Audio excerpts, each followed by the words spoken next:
Hi, we're the Mind Body Couple. I'm Tanner Murtagh. And I'm Ann Hampson. And this podcast is dedicated to helping you unlearn neuroplastic pain and mind-body concerns.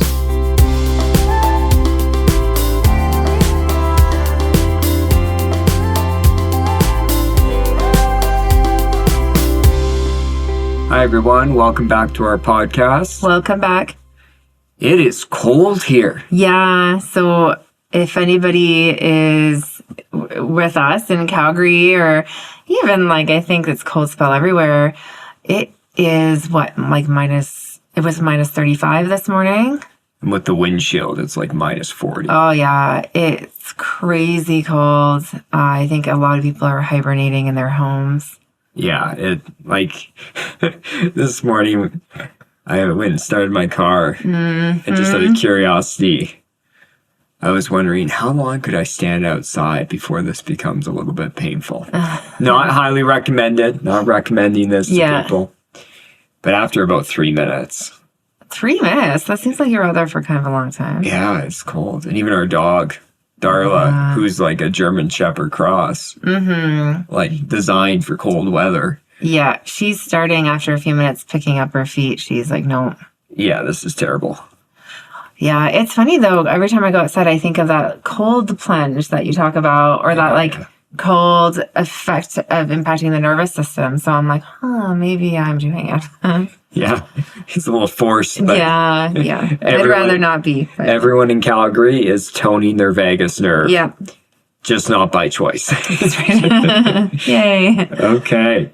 So today, we're going to talk about negative thinking. Yeah, which I think it's time to kind of revisit that topic again, because that is something I'm hearing about a lot, is this kind of stuck spiral of negative thinking. Mm-hmm. It's a challenging one. Yeah.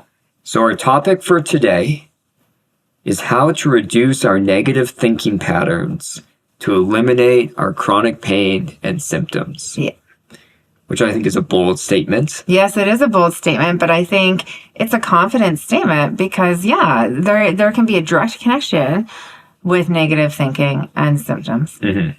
If your pain or symptoms are partly neuroplastic or fully neuroplastic, I can promise you the way you're thinking, the thoughts that you're having, the beliefs that you have, they are affecting your physical symptoms. Yeah, for sure. And it's definitely something that needs to be focused on and kind of looked at.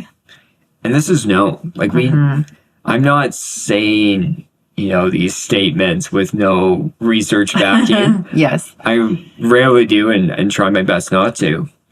Because we know this in research. There's been studies where they tracked people with back pain. Mm-hmm. And I think 6 months later to a year later, the people that were more likely to still have back pain were the people that had the highest levels of fear. Yeah. And so fear thoughts, hopeless thoughts, obsessive thinking, which I'm very prone to myself. Yeah.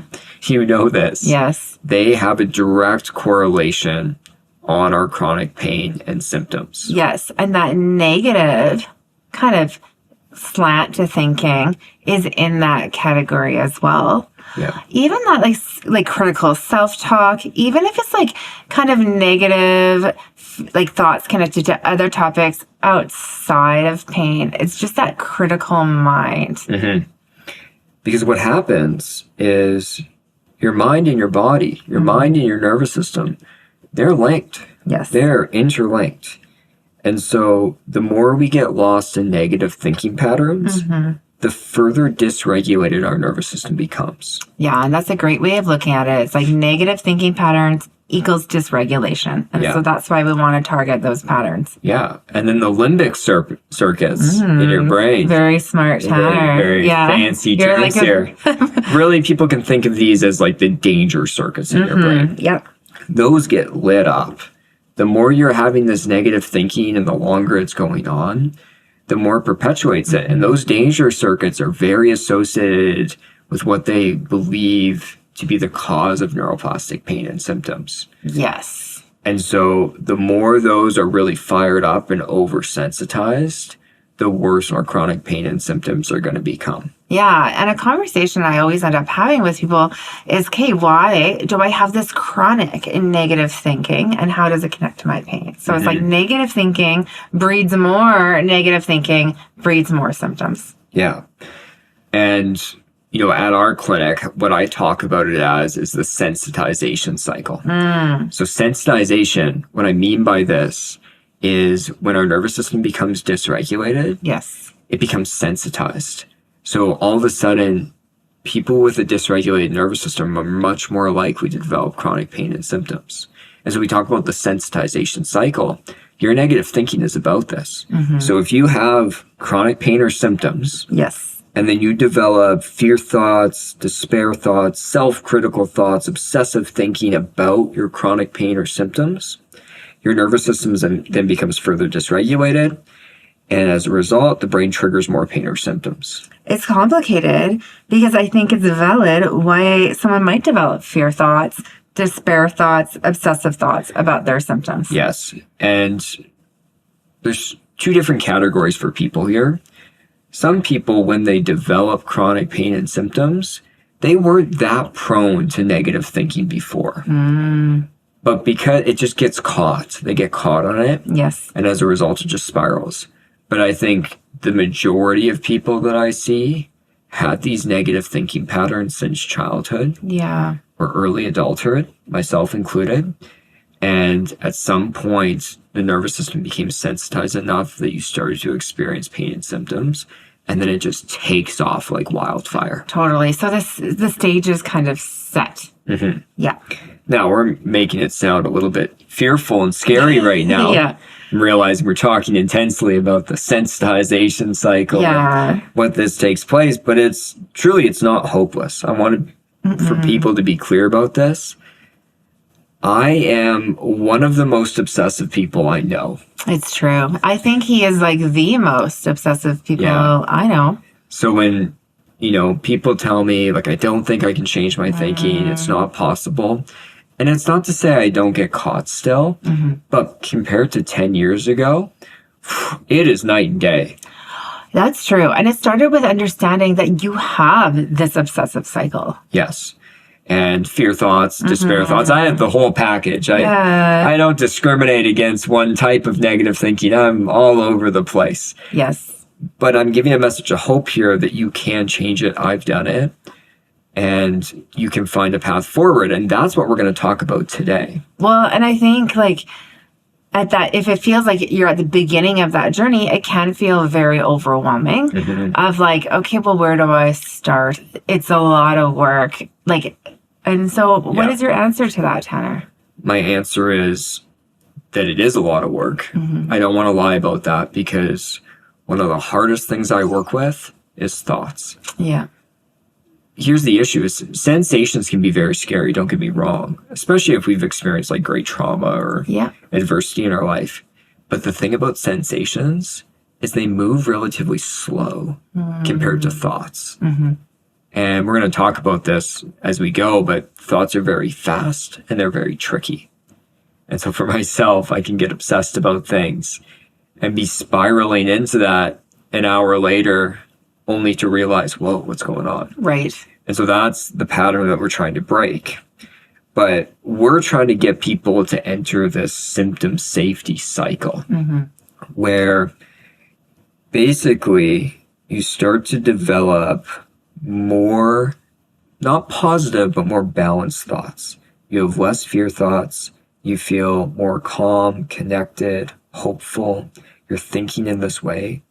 And as a result of doing that, your nervous system becomes more regulated. And then the brain starts to turn down that volume of chronic pain and symptoms. Yes. And I've seen that cycle play out for so many people. So it is a possibility. With that cycle, because I think like, yes, like we all know, okay, challenge negative thinking with positive thinking.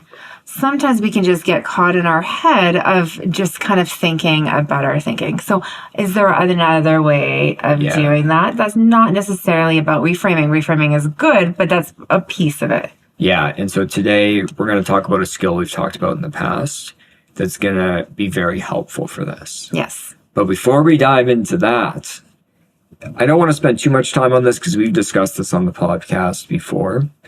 But in my opinion, there's two main reasons we get caught into fearful, despair, self-critical, obsessive thinking. Two main reasons. And most people have both going on. Yeah. So it's not like you have one or the other most of the time. Like, they're interlinked. That concept, number one, is the concept we've talked about from Deb Dana, which is story follows state. Is that it is really hard to reframe your thinking if you're in a very dysregulated state. Totally. That's a near impossible thing, I know from experience.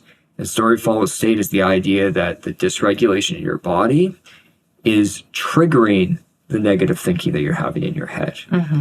And we know this just around the vagus nerve. I've talked about the vagus nerve with people before and how the brain and the body communicate. And in the vagus nerve, about 80% of the communication goes from body to brain. Only about 20% of the communication in the vagus nerve goes from brain to body. And your vagus nerve is essential for you to feel calm, at ease, relaxed. And so only 20% of what makes up the vagus nerve is going brain to body. So changing your thoughts will take you only so far. Right. So, and again, the highlight, like, that's not necessarily bad. No. That's a useful tool that we all should be using. But we forget about shifting into the body. Yes. And creating regulation in the body is going to have a real impact on your thoughts. Now, the second reason negative thinking becomes so rampant for people is it becomes wired into the brain. Yes. You and I were actually talking about this morning. It becomes so wired and so familiar. I've heard Alan Gordon talk about this, that it's just repeating the same template. It's like it's playing out the same template it knows so well on every various topic that you're dealing with in your life. Totally. So sometimes I think it's fair to think of like this chronic habitual negative thinking as almost like automatic thoughts that are just playing in the background habitually. And that's what makes it difficult. Yes. Is your brain just gravitates towards them. Right. It's like the normal state of being. Yeah. And that's why consistency is key here, as we're going to talk about. Yes. Understanding it in that way, I think, is useful, though, of recognizing, okay, this is that automatic habitual process I have going on and externalizing it from it a little bit if we can. So a great skill that I talk about with people is the 3R skill. Yes. What I love about this skill, even before I explain it, and we'll break it down for people, but before I explain it, what I love about the 3R skill is it involves reframing. So it involves top down, brain to body, but it also involves regulation. Yes. It involves bottom up. And I think it's a great skill for actually reducing our negative thinking patterns because both is involved in it. It's a well-rounded thing. Sometimes you'll go to a therapist and they're very top down or bottom up. At our clinic, we tend to do a mix of the two. Right. One thing I want to highlight with this skill, though, if you're so used to being up in your head, then spending a little time there, but more time in the body is important. Yeah. So just being aware of that, of like, okay, I'm going to kind of think about these thoughts for a second, and then I'm shifting to the body. Yeah. And this is the thing is we're explaining the skill generally for people, but it's important to know you're going to have to make it specific for yourself. Yeah. For myself, like sometimes reframing thoughts was useful, but I really had to practice being in my body and creating regulation there first. And by doing that, some of the top down, like reframing became a little bit easier. Totally. So it is feeling around with it. Yeah. So the 3R skill. The first R, realize. Yes, always the most important step with a lot of things. Simplest step, the hardest step. Right. And what is it again exactly that we are telling people to realize? So you're realizing that your brain has basically snapped back into fear thoughts, negative thinking, obsessive thinking. Yes. That's it. It's that simple. But the problem is that the negative thinking becomes so familiar for a lot of people that it's almost just running in the background and we're not even aware that it's taking place. Totally. And so that means stopping, to slow down, to check in. But it's usually this thinking that is almost sometimes on a loop. Like you thought about it, you're doing something else, you thought about it, you're doing something else. So it's this constant loop of obsessive thinking. So the more you can realize right away that you're doing it, the more effective this can be. If I can catch myself 30 seconds into a fear spiral in my mind, I'm in a much better position to exit out of that compared to if it goes on for 3 days. Totally. And so that's a starting place in itself, is like stopping to recognize, realize, and name it. Yeah. Now, the second R, also really fast. You just got to re-examine. And this is the reframing. But I want to be clear, it's really fast. Don't get caught re-examining your thoughts for 20 minutes. If that's what you do after this podcast, you're doing it wrong. Totally. It's like the 1 minute and then into your body or somewhere else. So the two things I have people do about re-examining is you're becoming aware, first off, that the story's probably occurring due to the state of your body.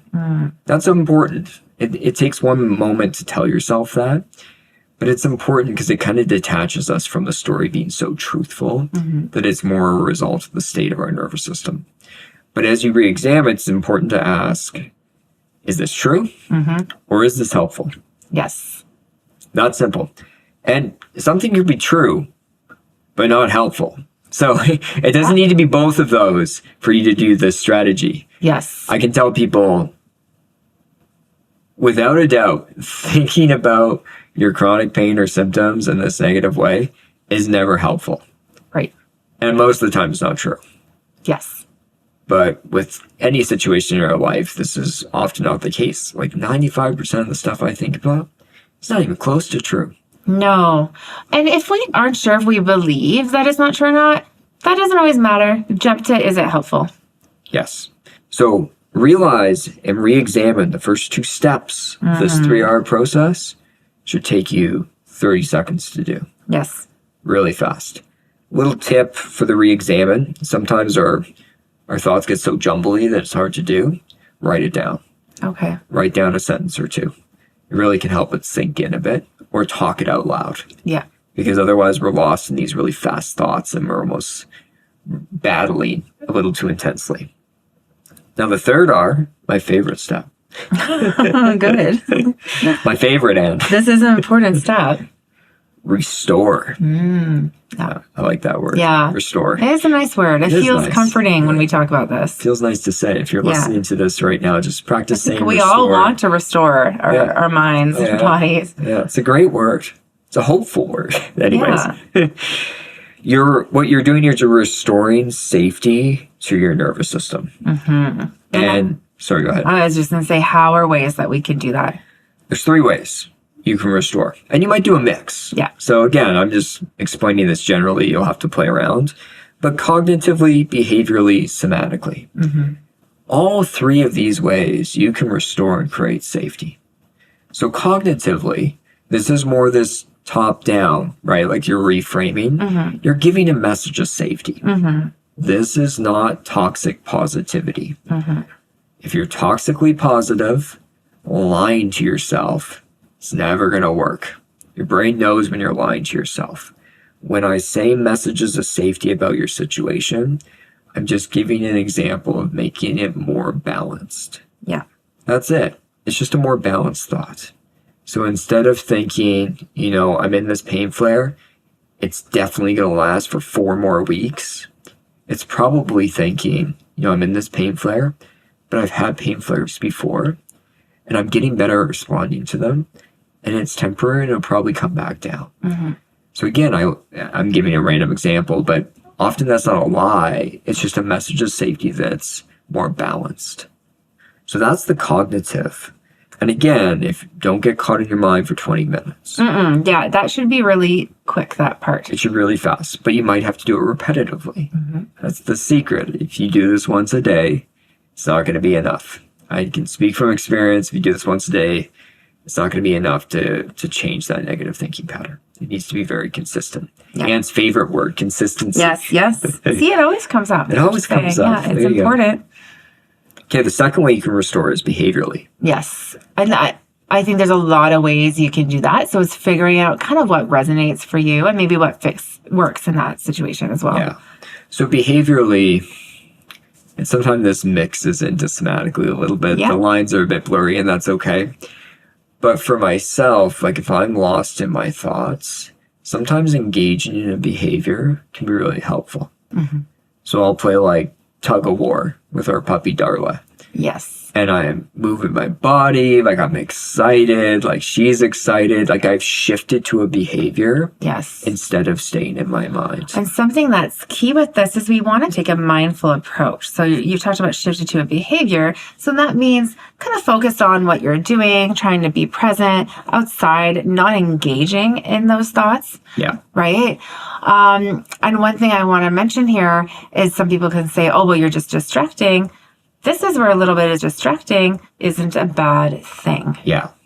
And, it's distraction, but it's very purposeful. Yes. I like the way Alan Gordon talks about it, because distraction is like you're almost trying to run away. Mm-hmm. Like you're not going to be able to resist yourself from thinking these things. Like that's never going to work well. Mm-hmm. Resisting your thoughts is just going to create more thoughts.